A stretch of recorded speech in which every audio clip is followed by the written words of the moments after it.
रब्बे कदीर ने सबसे पहले प्यारे मुस्तफा को पैदा फरमाया और रब ने पैदा करने के बाद जन्नत में नहीं रखा क्योंकि जन्नत थी ही नहीं, मदीने में नहीं पैदा किया क्योंकि मदीना था ही नहीं। रब ने अपने कुर्बे खास में रख लिया। का वतन असली कुर्बे मौला हुआ, नबी का नेटिव पैलिस कुर्बे इलाही हुआ, तो गरीबिटी भी नबी की बॉडी में कुर्बे इलाही की है। यही वजह है कि ये नबी जब मक्के में 571 ईस्वी में अब्दुल्ला की पीठ से आमिना के बतन से पीर के दिन सुबह सादिक पैदा होते हैं तो 9 महीने माँ के पेट में रह के पैदा हुए, यानी दुनिया में आने में 9 महीने लगे। मगर यही मुस्तफा मस्जिद हराम से मस्जिद अक्सा होते हुए जब कुर्बे मौला में जाते हैं, 1 सेकंड के करोड़वां हिस्सा में नबी गए और वापस आए। वजह यह है ग्रेविटी रब की तरफ से थी।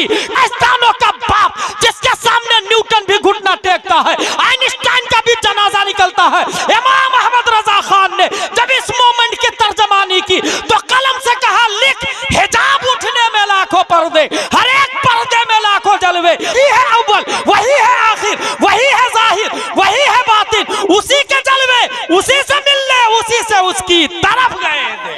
ये कल मुस्तफा और रसूल कल मुर्तदा व हबीब कल मुस्तफ़ा व आलिहि दवी सदक़ी व सफ़ा व सहबिही उलिल हुब्ब वल वफ़ा व खुलफ़ाइही सादातिना अबी बकर सिद्दीक़ अकबर व उमर अल फारूक़ अल आज़म व उस्मान अल गनी ज़िन नूरैन व असदिल्लाहि अली अल मुर्तज़ा व वलदिही अल इमाम हसन अल मुज्तबा व सिब्तिही अल इमाम हुसैन अल दाफ़िअ अल कर्ब वल बला वफ़िल ज़दक बिदिल बतूल ज़हरा सय्यदतिन निसा व बनी सय्यदना अब्दुल क़ादिर गौतुल बरा व सिराज उम्मतिही सय्यदना अबी हनीफत इमाम अइम्मतिल हुदा व अला मुजद्दिदिल आज़म लिदीनिही व मिल्लतिही मुर्शिदिना अहमद रज़ा व अला अल्लज़ी मा ज़ाल रद्दद मुखालिफ़ि सुन्नह मुहसिनीना अख्तर रज़ा।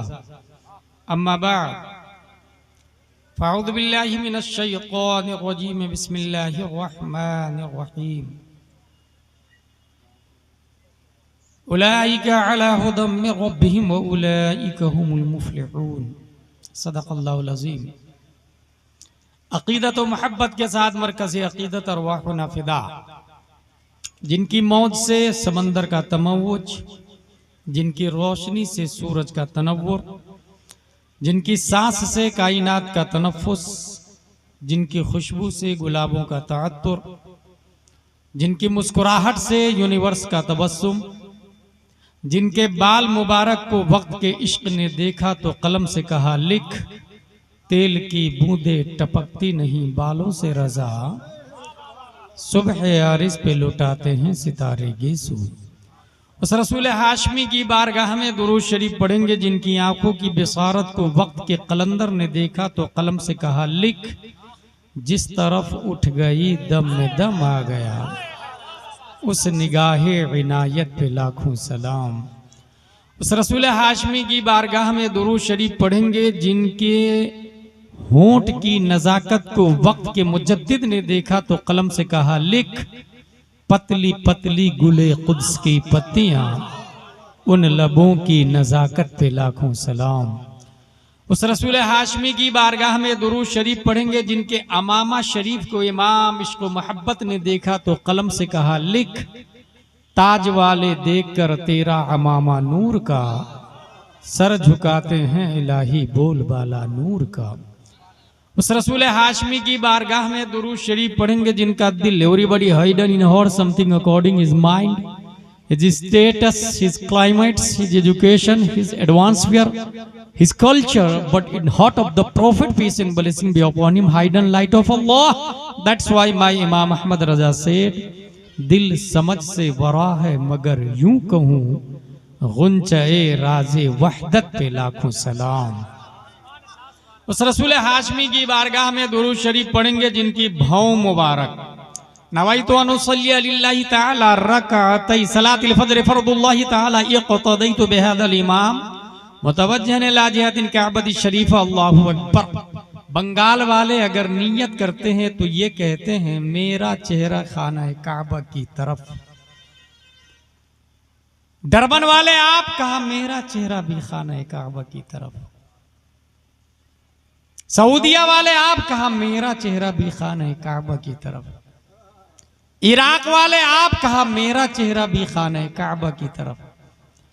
लीबिया, दूनू, जजायर, मगरिब, मुरिदानिया, चिबूती, सुमाल, जुजुल कमर, नाइजीरिया, बहरीन, इमारात, Dubai, 208 country in this world. उसके मुस्लिम नियत करते तो ये कहते मेरा चेहरा खाना काबा की तरफ। अल्लाह अकबर। खाना काबा तेरी दीवार, तेरी अजमत, तेरे वजूद, तेरे तकद्दुस, तेरे हतीम, तेरे ततहुर, तेरे गिलाफ समेत एक सवाल है।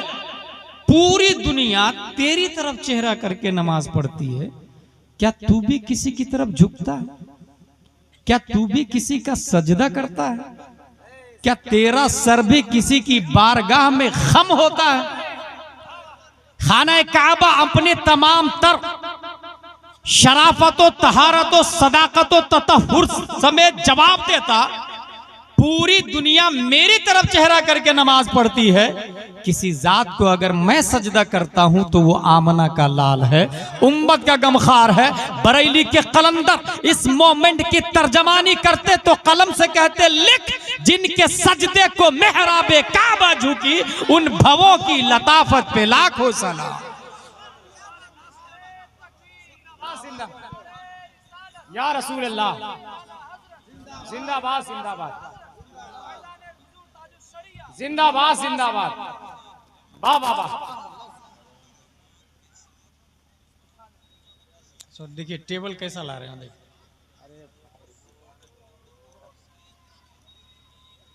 ये उनका टर्निंग एप्पल हेडिंग है इसकी। आसान कितना है। 19वीं सदी ईस्वी के लास्ट में इंग्लिश डिक्शनरी में एक सेंटेंस ऐड किया गया था, और वो सेंटेंस ये था, an apple of day keeps the doctor away. Daily अगर आप एक एप्पल खाते हैं डॉक्टर से महफूज रहेंगे। ये एक कॉमन एप्पल है जिसको हर शख्स इस्तेमाल कर सकता है।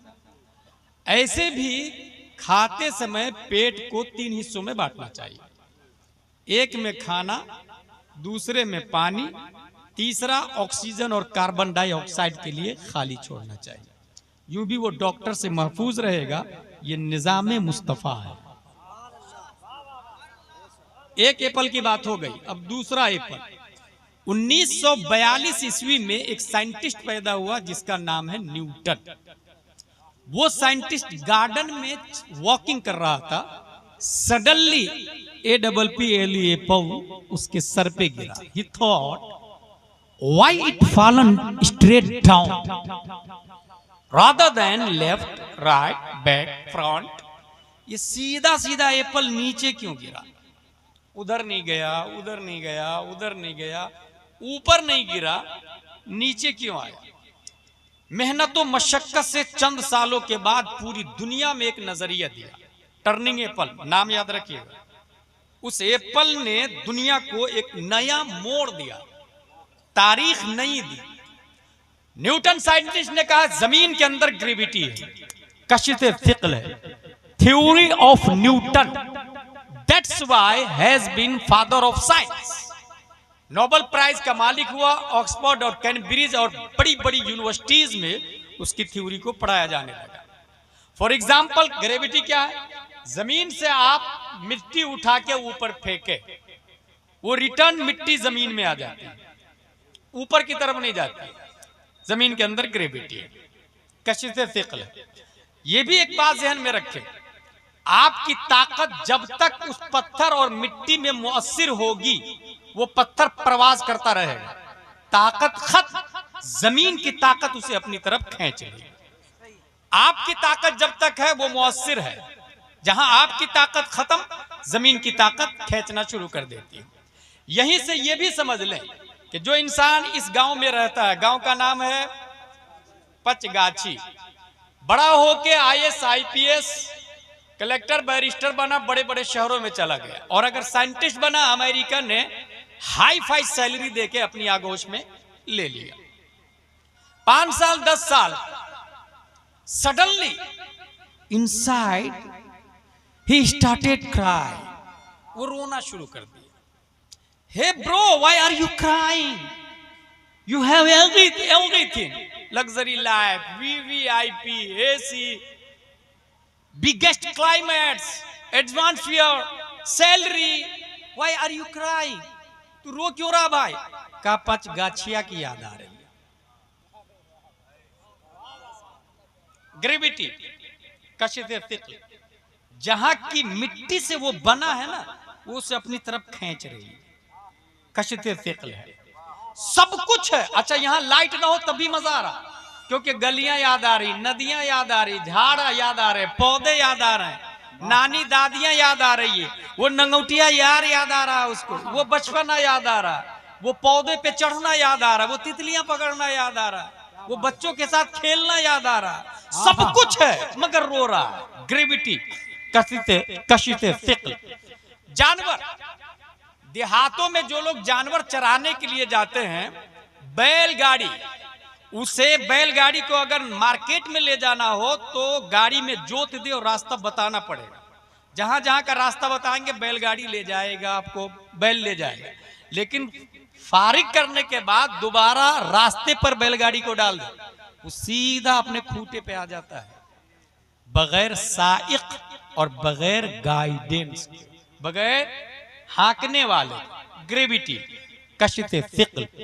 खेतों में, जंगलों में जानवरों को छोड़े, नई सिमत में ले जाना हो रास्ता बताना पड़ेगा, लेकिन वापस घर की तरफ मोड़े, सीधा जानवर अपने खूंटे पे आता है. ग्रेविटी, कशिते थिकल. यहीं से मुझे एक सवाल पैदा हुआ मेरे दिमाग में, हुजूर सल्लल्लाहु अलैहि वसल्लम का नेटिव पैलिस क्या है? हुजूर सल्लल्लाहु अलैहि वसल्लम का वतन असली क्या है? हुजूर सल्लल्लाहु अलैहि वसल्लम की बॉडी में ग्रेविटी और कशिते थिकल कहां की है? अगर कोई शख्स ये कहता है कि नबी की बॉडी में ग्रेविटी मक्के की है, मैं नहीं मानता, क्योंकि मक्का बाद में पैदा हुआ, नबी पहले आ चुके थे. अगर कोई कहता है नबी का नेटिव पैलेस मदीना है, मैं इसे भी रिजेक्ट करता, क्योंकि मदीना बाद में बना, नबी पहले पैदा हो चुके हैं. अगर कोई कहता है नबी का वतन असली जन्नत है, मैं इसे भी नहीं मानता, क्योंकि जन्नत बाद में बनी, नबी पहले पैदा हो चुके हैं. अगर कोई कहता है नबी का वतन असली अर्श आजम है, मैं इसे भी रिजेक्ट करता, क्योंकि अर्श आजम बाद में बना, नबी पहले पैदा हो चुके हैं. तो सवाल यह है, नबी की बॉडी में ग्रेविटी कहाँ की है? नबी के अंदर कशिशे थिकल कहाँ की है? नबी का वतन असली और नेटिव पैलिस क्या है? जब हदीसे नूरी का मुताला किया तो इस नतीजे पर पहुंचा कि कायनात की कोई शय नहीं है. रब्बे कदीर ने सबसे पहले प्यारे मुस्तफा को पैदा फरमा, और रब ने पैदा करने के बाद जन्नत में नहीं रखा, क्योंकि जन्नत थी ही नहीं. मदीने में नहीं पैदा किया, क्योंकि मदीना था ही नहीं. मक्का नहीं भेजा, क्योंकि मक्का बाद में बना. नबी को पैदा करने के बाद रब ने अपने कुर्बे खास में रख लिया, कुर्बे मौला. अब यहीं से बात समझ में आई, नबी का वतन असली कुर्बे मौला हुआ, नबी का नेटिव पैलिस कुर्बे इलाही हुआ, तो ग्रेविटी भी नबी की बॉडी में कुर्बे इलाही की है, कशिशे थिकल भी कुर्बे इलाही की है.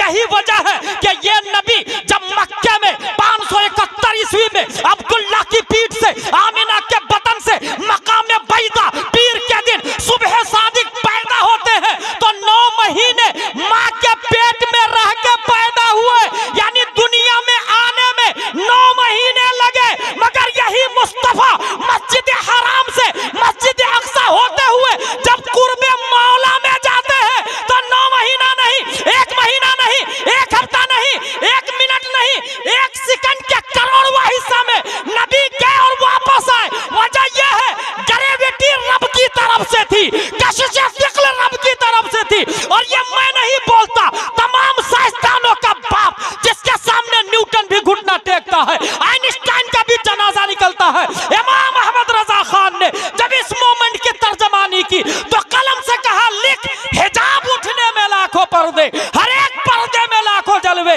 अजब घड़ी थी कि वस्ले फुरकत, जन्म के बिछड़े गले मिले थे. वही है अव्वल, वही है आखिर, वही है जाहिर, वही है बातिन, उसी के जलवे, उसी से मिलने, उसी से उसकी तरफ गए थे.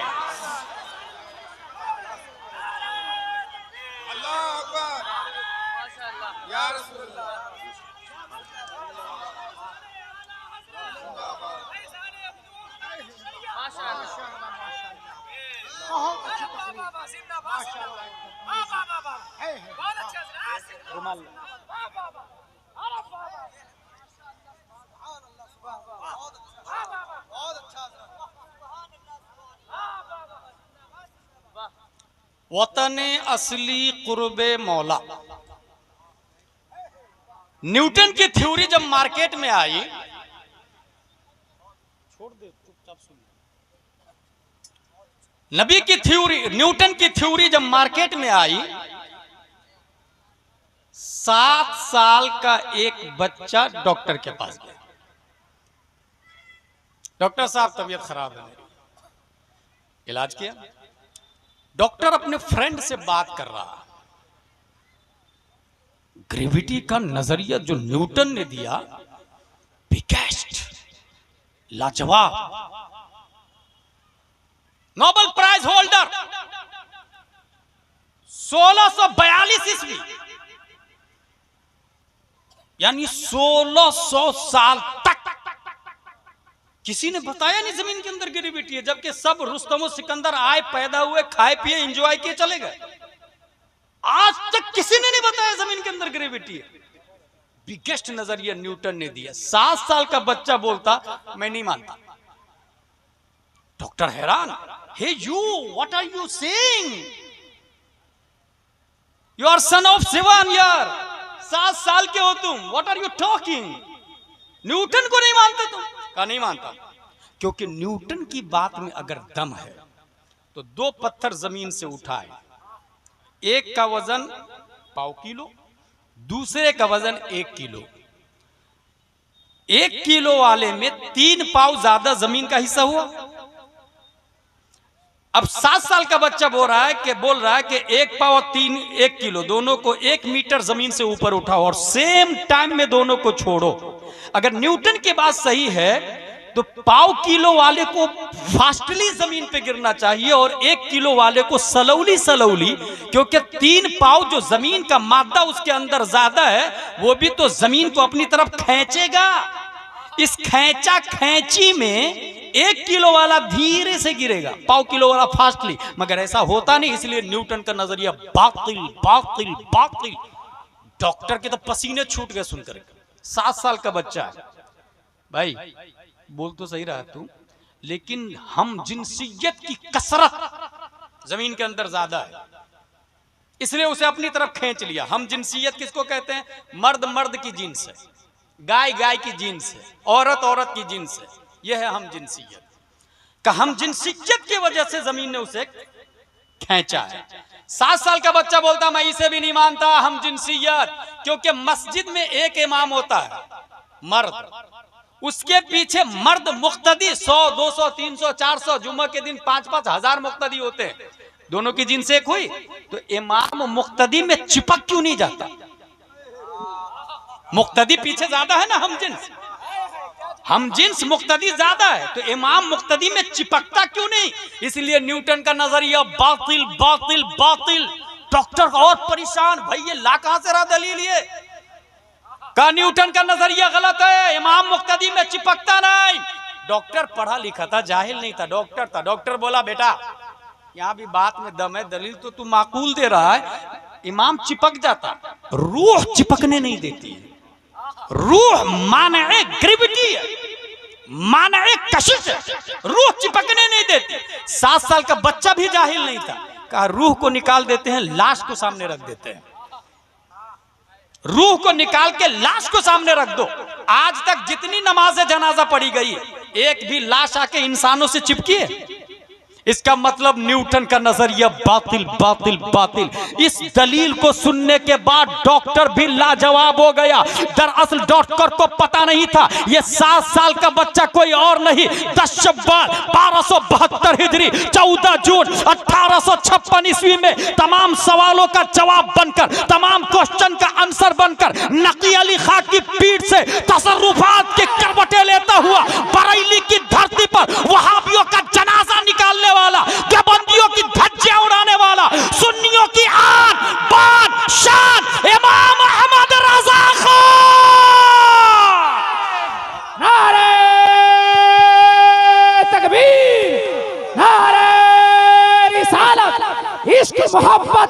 मोहब्बत, आप लोग भी बोले बोले बोले, इश्क मोहब्बत, इश्क मोहब्बत, इश्क मोहब्बत, इश्क मोहब्बत, इश्क मोहब्बत, इश्क मोहब्बत।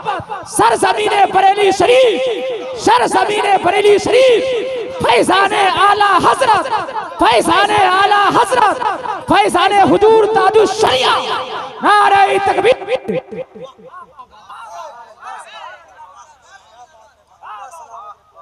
याद रखिएगा, आला हजरत ने सिर्फ और सिर्फ वहाबी देवबंदी का चेहरा बेनकाब नहीं किया है, न्यूटन का भी जनाजा निकाला है इमाम मोहम्मद रजा खान ने 7 साल की उम्र में। बल्कि मुझे एक और बात याद आ गई, 1856 ईस्वी में एक साइंटिस्ट पैदा होता है ऑस्ट्रेलिया में, not Australia, Australia, Vienna university में पढ़ाई करता है। नाम है उसका सिगमंड फ्राइड, साइंटिस्ट का। 25 साल पढ़ाई किया और 25 साल पढ़ाई करने के बाद पूरी दुनिया को एक नजरिया दिया। यह कहा कि हर शख्स की बॉडी में 3 सिफत है, ID, ego, super ego. College के स्टूडेंट जानते हैं इस बात को, ID, ego, super ego. What is the difference between 3 things? ID, ego, super ego हर शख्स की बॉडी में। चाय की दुकान पे खड़े हैं, भीड़ लगी हुई है, चाय पी ली आपने, कोई देख नहीं रहे यार, खसक जाता हूं, बी कॉल्ड आईडी। पैसे नहीं देते, देखेगा थोड़ी, नियत खराब किया, आईडी। कुछ दूर चलने के बाद सोचा यार ये तो हराम है, चाय वाले का 10 रुपया खा करके मैं क्या कर लूंगा भाई, चल वापस कर देते। अगर वापस नहीं किया यह है ईगो, और वापस कर दिया यह है सुपर ईगो। ये 3 सिफतें हैं इंसान के बदन में, हर शख्स के बदन में। किसने दिया ये? Sigmund Freud, Nobel prize holder हुआ, दुनिया के साइंसदानों की लिस्ट में उसका नाम आ गया। पढ़ाई कितने साल किया है? 25 साल। कहां पढ़ाई किया? Vienna university. याद रखिएगा, ये यूनिवर्सिटी वही है जहां हिटलर पढ़ने गया था और फेल हो गया था, क्योंकि वो लड़ाकू था, पढ़ाकू नहीं था। हिटलर उसी यूनिवर्सिटी में फेल हुआ है। 25 साल पढ़ाई किया उसने, दुनिया को नजरिया दिया, आईडी, ईगो, सुपर ईगो। आपको हैरत होगी, ठीक उसी सन 1856 ईस्वी में अल्लाह ने भारत में एक साइंटिस्ट को पैदा किया।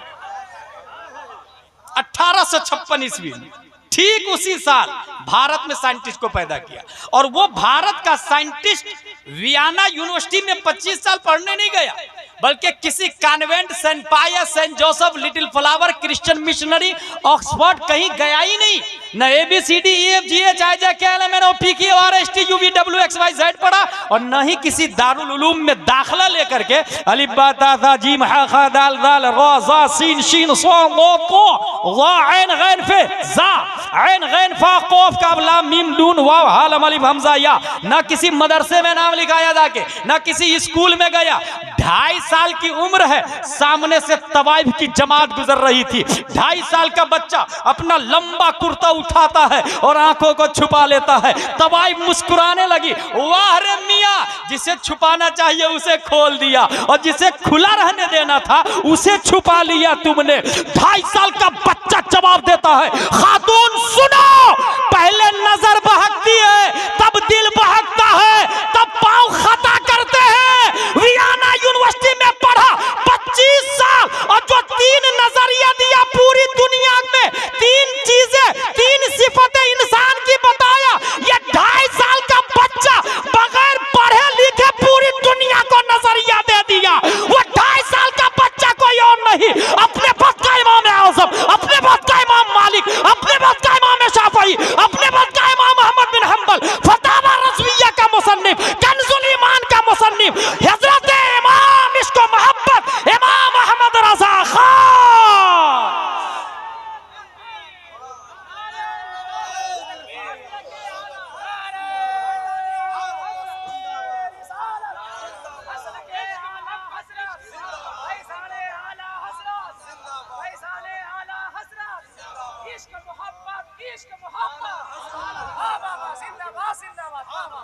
जिस किताब से मैं बोल रहा हूं उसका नाम है द साइंटिफिक वर्क ऑफ इमाम अहमद रजा।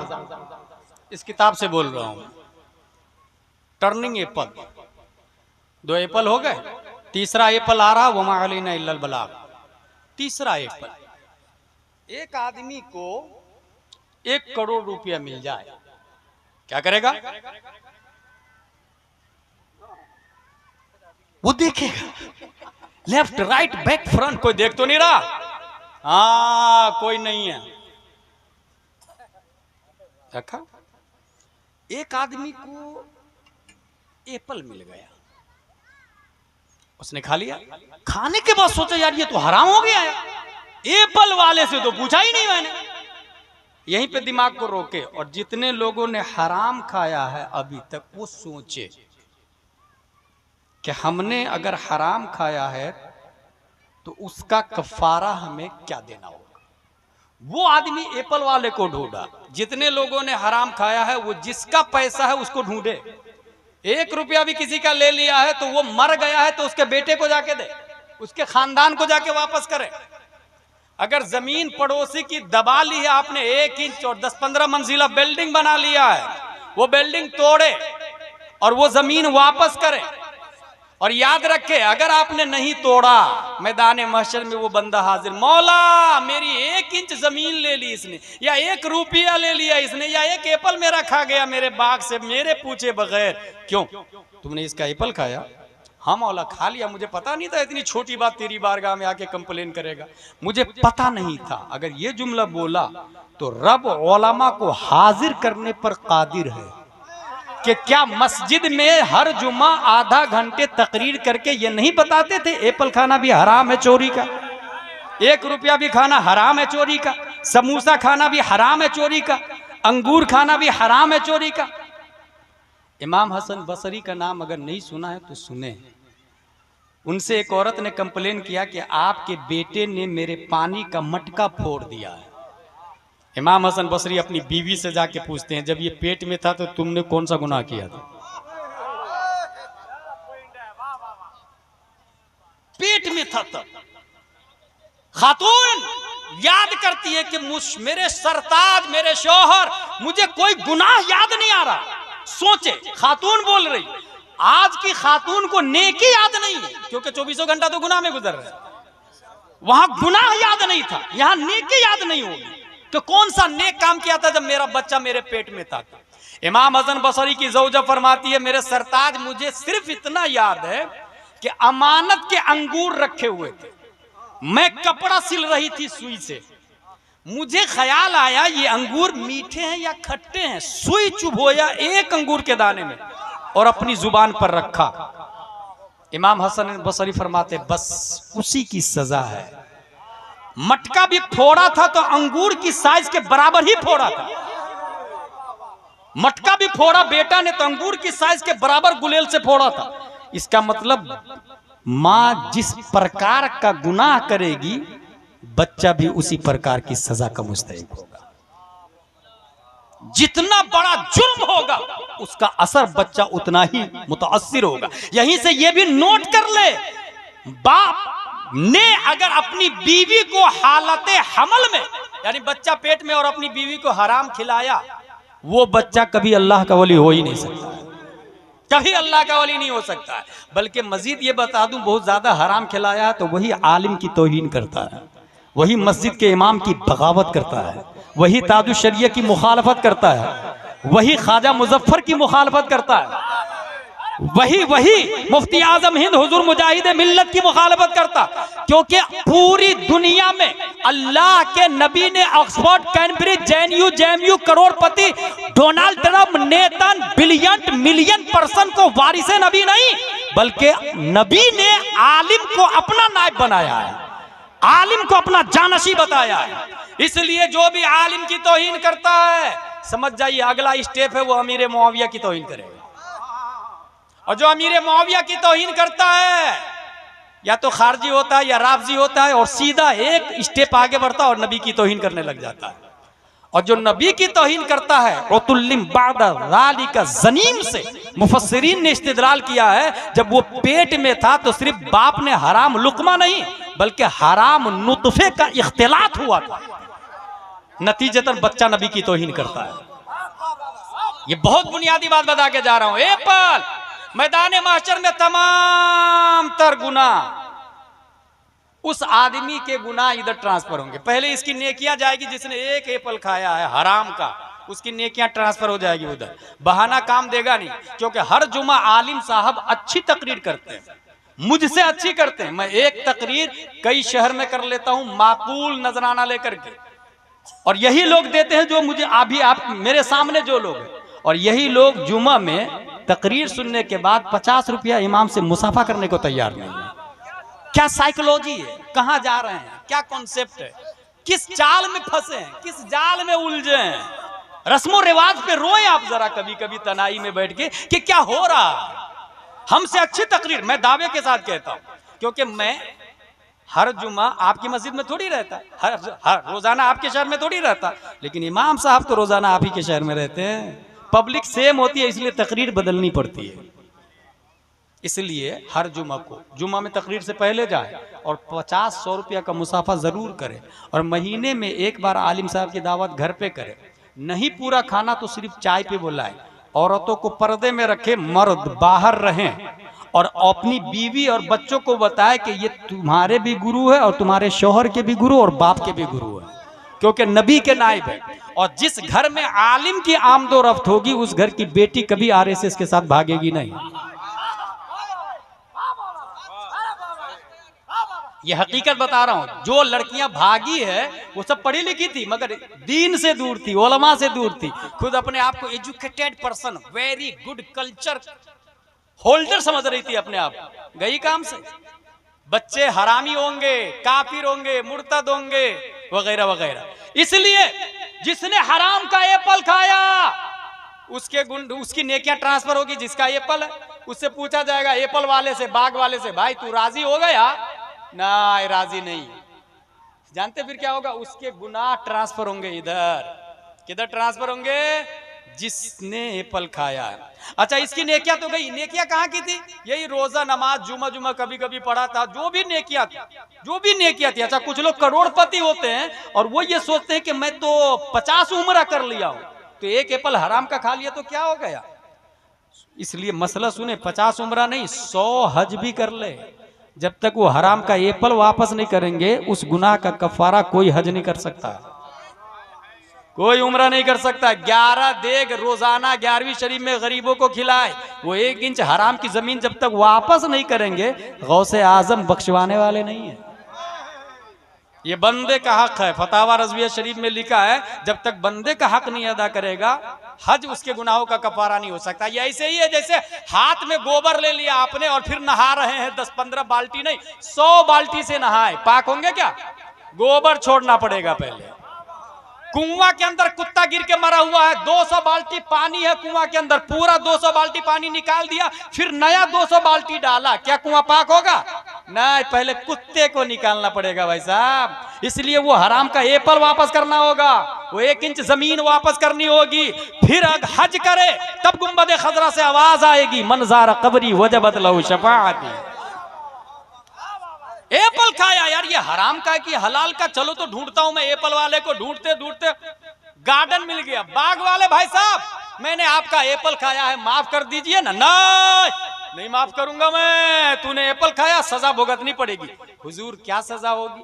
कहा मेरे पास तुम्हारे लिए एक माकूल सजा है। कहा हुजूर क्या सजा है?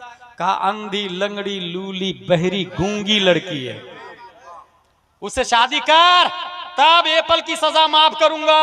उसने सोचा एप्पल खाने वाले ने, अगर ये माफ नहीं किया तो जहन्नम में जाऊंगा, और अगर इस अंधी लड़की को ले लेता हूं निकाह में तो बदले में हूर मिलेगी, बदले में हूर मिलेगी। और अगर, क्योंकि एप्पल की सजा माफ हो जाएगी, और एप्पल की सजा माफ नहीं हुई तो हूर से भी महरूम, जहन्नम में भी जाऊंगा। इसलिए कहा ठीक है, मंजूर है, अंधी, लंगड़ी, लूली लड़की से मैं निकाह करूंगा, एप्पल माफ कर दीजिएगा? कहा हाँ माफ कर दूंगा। माफ हो गई, एप्पल की सजा माफ, कबूल है, कबूल है, कबूल है। अंधी, लंगड़ी, लूली लड़की से निकाह हो गया। जब सुहाग रात में गए तो देखा खूबसूरत लड़की, आंख कान नाक हाथ पांव वाली, फौरन उल्टे पांव वापस। हजरत हजरत हजरत आपने जो लड़की बताई थी अंदर वो नहीं है, कहा वही है। कहा वो नहीं है हुजूर, आपने जो कहा था वो नहीं है। कहा मैंने क्या कहा था? कहा आपने कहा था अंधी है, वो अंधी नहीं आंख वाली है। कहा अंधी इसलिए कहा था कि कभी उसने गैर मर्द को देखा ही नहीं। हुजूर वो हाथ वाली है, लूली नहीं है। आपने लूली कहा था, लूली इसलिए कहा था कि हाथों ने कभी हराम काम किया ही नहीं। हुजूर आपने गूंगी कहा था, वो तो बोल रही है। गूंगी इसलिए कहा था कि कभी जुबान ने हराम बोला ही नहीं। बहरी इसलिए के कानों ने हराम सुना ही नहीं। लंगड़ी इसलिए के पांव हराम की तरफ चले नहीं। अल्लाहू अकबर, इतनी नेक। यहीं से पता चला अपनी बेटी को अंधी बनाए, लंगड़ी बनाए, लूली बनाए, बहरी बनाए, गूंगी बनाए। शादी हो गई, चंद महीनों के बाद बेशारत उज़्मा, चंद सालों के बाद एक बच्चा पेट में परवान चढ़ने लग जाता है। और जब बच्चा विलादत के करीब है तो उसके ख्वाब में, किसके ख्वाब में? जिसने एप्पल की माफी मांगी थी उसके ख्वाब में हजरत आदम अलैहिस्सलाम आए, हजरत नूह अलैहिस्सलाम है, हजरत मूसा अलैहिस्सलाम है, हजरत ज़करिया अलैहिस्सलाम है। यही नहीं, हजरत अबू बकर सिद्दीक है, हजरत फारूक आजम है, हजरत उस्मान गनी है, हजरत अली है। सिर्फ यही नहीं, इन सितारों के बीच में साहिब गुंबद खदरा है, साहिब काबा कौसैन है, प्यारे मुस्तफा है। और उनको बिशारत दे रहे हैं, या अबा सालेह इन्नल्लाह अअताका इब्नन हुवा वलिय्यी व वलिय्युल्लाह व महबूबी व महबूबुल्लाह व सयकूनु लहू शानुन फिल औलिया कशानी बैनल अंबिया व रसूल। ए अबू सालेह, तुम्हारे यहाँ जो बच्चा पैदा हो रहा है वो मेरा भी वली है, अल्लाह का भी वली है, वो मेरा भी महबूब है, अल्लाह का भी महबूब है। उस एप्पल माफी मांगने वाले का नाम शेख अबू सालेह है। अंधी लंगड़ी लूली बहरी लड़की का नाम उम्मुल खैर फातिमा है। इन दोनों के पेट से जो बच्चा पैदा हुआ, पीरों के पीर, रोशन ज़मीर, सैयदना, सनदना, दलीलना, हुज्जतना, गौसना, गयासना, मुगीसना हुजूर शेख अब्दुल कादिर जीलानी है।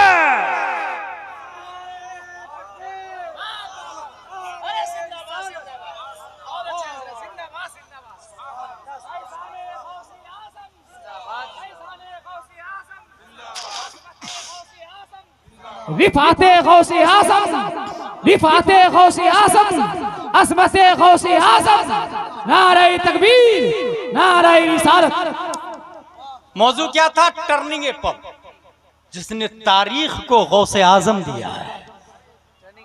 टर्निंग ए पब, गौसे आजम रदी अल्लाह ताला। इसका मतलब क्या हुआ?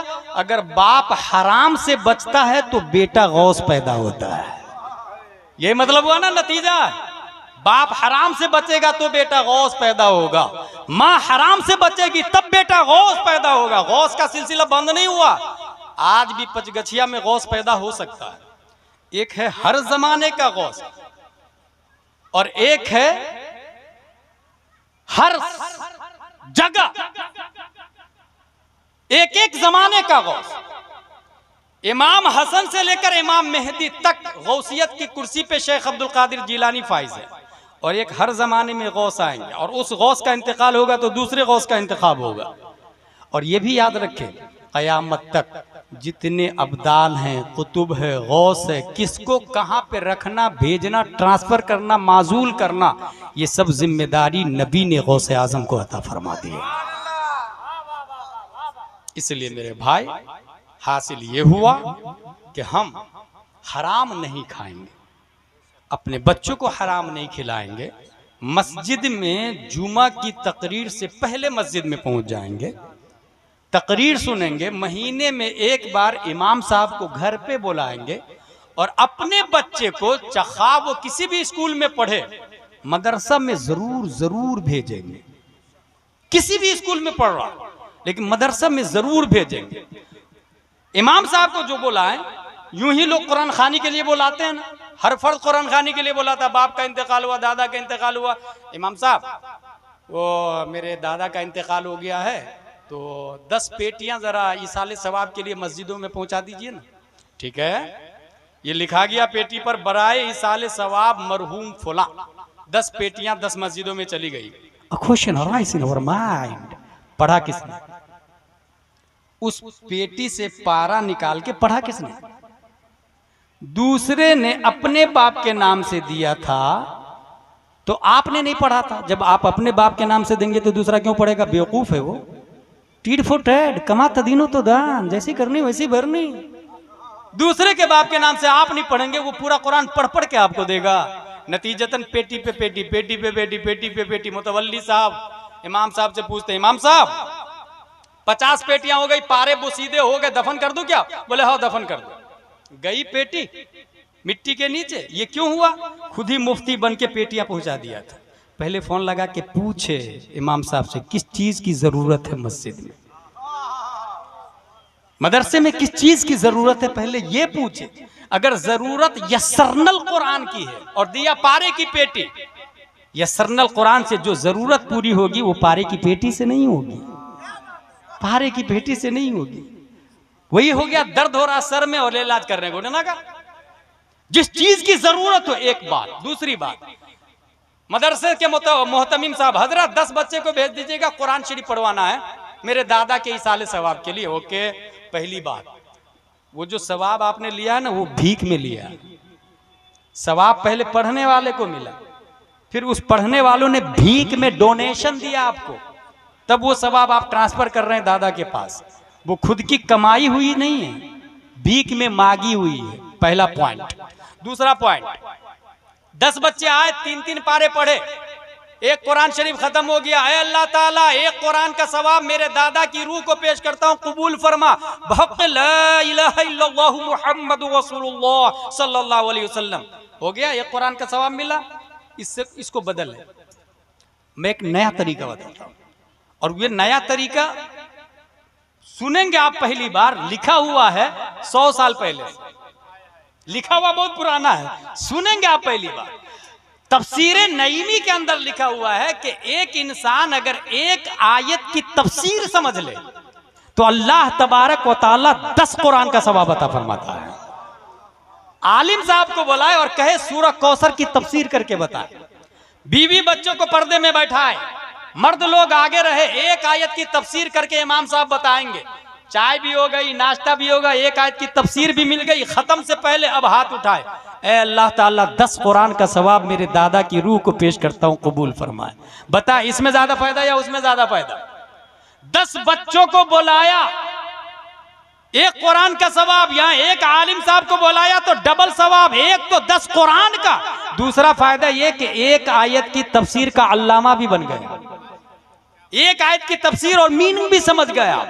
ये वो बुनियादी बातें हैं जो आपको जहालत से निकाल कर रोशनी के मैदान में ला देगा, जिससे आपकी सोच बिल्ड करेगी। बच्चों को तालीम जरूर दे, अरबी उर्दू दोनों। और जो लोग अल्लाह ने जिसको दौलत दिया, उनको मैं कहूंगा अपनी स्कूल खोले, अपनी लेडी बटलर खोले, जचगी हॉस्पिटल।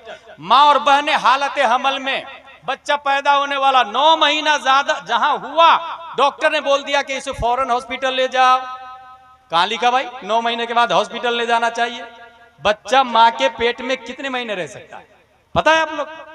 2 साल तक माँ के पेट में बच्चा रह सकता है, 2 साल तक। यहाँ 10वां महीना चलता है तो माँ बाप दादा दादी पूरा मोहल्ला हैरान परेशान।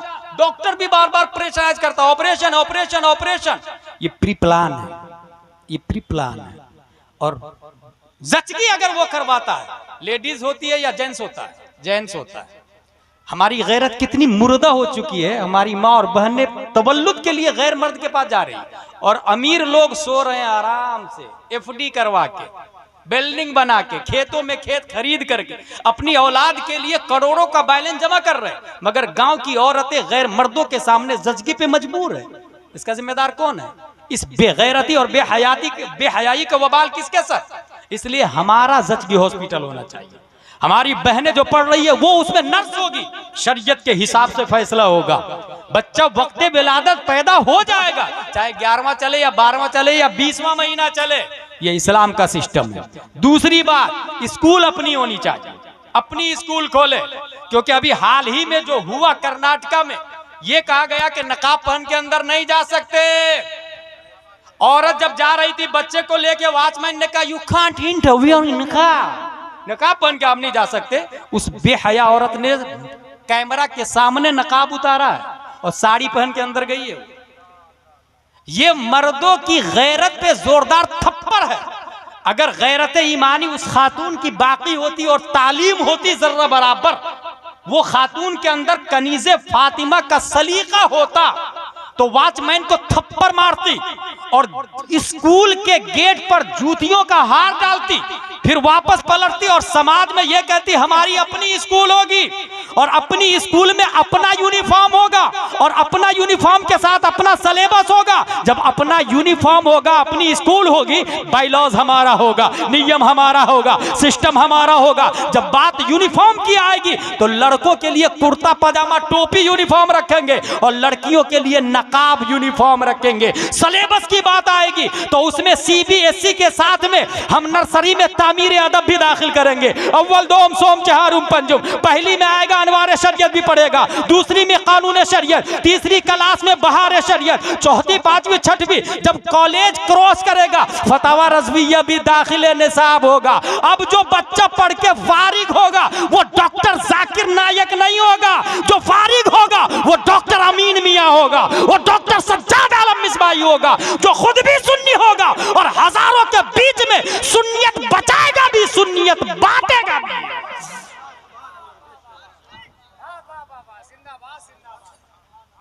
ये वो बात है जो यहां से उठने के बाद कोई ये नहीं बोलेगा अजहरी साहब ने बहुत अच्छी तकरीर की, जिसने ये बोला वो पानी फेर दिया।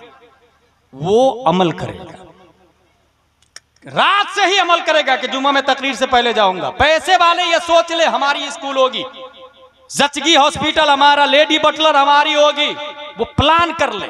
और इस तरह अगर निजाम बना लिया हमने तो जो हालात देख रहे हैं आप ना, यकीनन इस हालात से हम बाहर आ जाएंगे।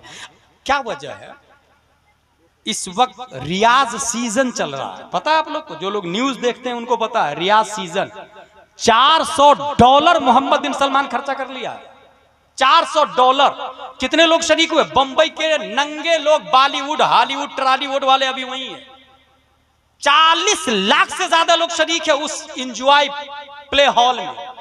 40 लाख से ज्यादा लोग एंजॉय कर रहे हैं, जबकि ऐन इसी मौके पर फिलिस्तीन में रोजाना 400 बच्चों की जानें जा रही हैं। Just imagine about it. कौन सोचेगा? मोहम्मद बिन सलमान प्राइम मिनिस्टर ऑफ सऊदीया कितना मरदूद खबीस है, बताए गैरत ईमानी कहां गई उसकी? उसको मुर्दा कहेंगे ना? वो अबू जहल की औलाद है, वो मुर्दा हो नहीं सकता, वो मुर्दा हो नहीं सकता। रोजाना बच्चे जानते हैं हड्डी टूट रही है, पैरासीटामोल पेन किलर नहीं है वहां पर, फ्लेक्सन नहीं है वहां पर। हड्डी टूटी हुई हड्डी को जोड़ने के लिए बाप कुरान की आयत पढ़ता है, वो बच्चा आयतें सुनता है और हड्डी जुड़वा रहा है। कौन सोचेगा इसके बाद? कौन तवज्जो देगा इसके बाद? चमड़ी कटी हुई है, कॉटन बैंडेज, कैल्शियम मेडिसिन, किसी चीज की फैसिलिटी नहीं है। हड्डी टूटी हुई, एक्सरा, पीओपी, किसी चीज की फैसिलिटी नहीं है वहां। कुरान की तिलावत, और क्या कुरान की तिलावत के पेन किलर का काम करती है? क्वेश्चन राइज, क्या ऐसा हो सकता? मुमकिन है? चले मेडिकल वाले से पूछ लेते। मेडिकल भाई साहब, क्या कुरान की तिलावत से इंसान अपने दर्द को भूल जाएगा? कुरान की तिलावत पेन किलर का काम कर सकती है? तो डॉक्टर ने जानते हैं क्या बोला है?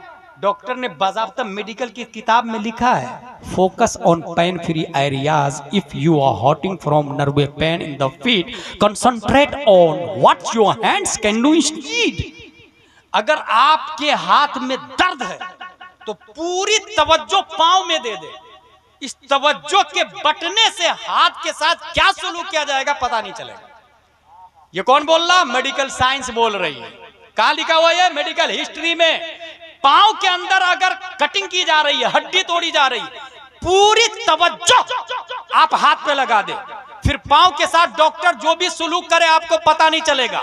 अब बात समझ में आ गई। मेडिकल साइंस वाले ने तो अभी बोला है, अभी 1400 साल पहले हजरत अली रज़ियल्लाहु ताला अन्हु के जिस्म मुक़द्दस पर जब तीर लग गया, खींचा जा रहा था तो खींच नहीं रहा था, दर्द ज्यादा हो रहा था। मशवरा यह तय हुआ कि जब नमाज में चले जाए उस वक्त तीर निकाला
लिहाजा कभी कभी तन्हाई में बैठ के फिलिस्तीन के मुसलमानों के लिए रो लिया करे। बनी आदम आजाई यके दिगरंद के दर आफरीनश जयक जौहरंद चू दर्द बजुज आवरद रोजगार दिगर अजुहारा नमानत करा न तरसदा के बर उफ्ताद गा न बख्शायत गर जपाए दर आयत कस नगीरत दस। मेरे भाई यहाँ इंजेक्शन लगता है तो पूरी बॉडी को फील होता कि नहीं होता? क्योंकि ये पार्ट ऑफ बॉडी है ना, हर फर्द हर मुस्लिम पार्ट ऑफ बॉडी है। फिलिस्तीन में कोई भाई मरता है तो हमें दर्द होना चाहिए ऐसे जैसे मेरा बेटा मरा, मेरा भाई मरा। ये ट्रू इस्लाम है। और जब तक ये जज्बा बाकी था सहाबा दुनिया में फैलते फैलते चले जा रहे। कन्नहुम बुनियानुम मरसूस का लफ्ज कुरान शरीफ में आया। सहाबा ऐसे मुत्तहिद थे कि जैसे शीशा पिलाई हुई दीवार। कन्नहुम बुनियानुम मरसूस, यूनिटी बनाए फाइटिंग के लिए। इंटरनल एजुकेशनल पैलिस को फरोग दे, मुखालफत मत करे। अपने वाली स्कूल है ना तो भेज दे, ये मत कहे कि वो पैसा ले रहा है यार बहुत ज्यादा और पढ़ाई भी अच्छी नहीं करवा रहा। भाई इतना सोच लीजिएगा कि अगर क्रिश्चियन स्कूल में जाएगा तो जन गण मन अधिनायक से शुरू करेगा। यहाँ पर कम से कम मुस्तफ़ा जाने रहमत पे लाखों सलाम से क्लास की इब्तिदा होगी। रब्बे कदीर हम सबको कुरान शरीफ, हदीस शरीफ, फिक़्ह शरीफ पढ़ने, समझने, अमल करने की तौफीक अता फरमाए। वमा अलैना इल्लल बलाग। अस्सलामु अलैकुम।